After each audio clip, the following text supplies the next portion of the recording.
বিঘা মাটিত খেতি কৰিলে হিমন্ত বিশ্ব শৰ্মাই আমাক অৰুণোদয় আঁচনি ধন নিদিলেও হ'ব। উল্টাই হিমন্তক আমি ক'ব পাৰিম হেৰ জহনি যোৱা, তই খালি লুটি থাক, বেলেগক লুটি থাক, তই এইবিলাক লুটন চুটন নিদিবি, যা মোৰ ঘৰত বৰা চাউল হৈছে 1 বস্তা বৰা চাউলকে খা বুলি দলিয়াই দিব পাৰিম। হা, স্বাভিমানী অসমীয়া জাতি আমি গঠন কৰিব পাৰিম, হয়নে নহয়? হয়নে নহয়? কিন্তু সেইটো নকৰি এতিয়া আমি অসমীয়া মানুহো আকৌ অকল খালি চৰকাৰে দিব নেকি, চৰকাৰে দিব নেকি, অৰুণোদয় দিব নেকি, মিটিঙলৈ গ'লে 500 টকা দিব নেকি, ইলেকশ্যনৰ সময়ত 200 টকা দিব নেকি, ইলেকশ্যনৰ সময়ত মদৰ বটল এটা খুৱাব নেকি, এইবিলাক কৰি থাকোঁতে থাকোঁতে চব 2 নম্বৰীবিলাক ৰজা হৈছে আৰু গোটেই 5 বছৰ লুটে আৰু ইলেকশ্যনৰ সময়ত 200 টকা এটা দিয়ে, হয়নে নহয়?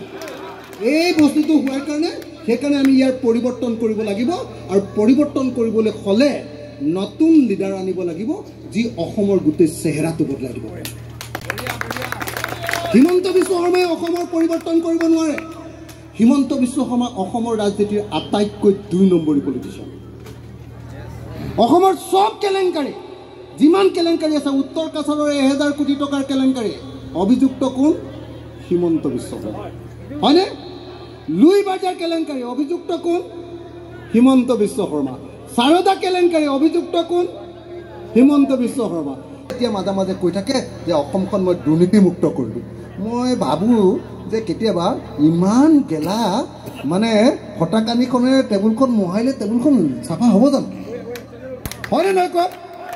আটাইতকৈ গোন্ধোৱা ফটাকানিখনে হ'ল হিমন্ত বিশ্ব শৰ্মা, হয়নে অসমৰ? হয়নে নহয় কওক?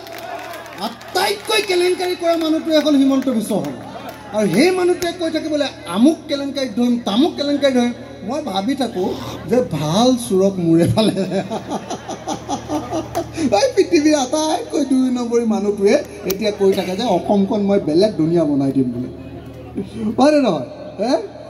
তো মই বেছি দীঘলীয়া নকৰোঁ। চৰ্টে ৰাইজ, মই এটা কথা ক'লোঁ যে যদি সঁচাকৈ অসমখন ধনী কৰিবলৈ হয়, প্ৰথম আমাৰ খেতিৰ ব্যৱস্থাটো বদলাই দিব লাগে।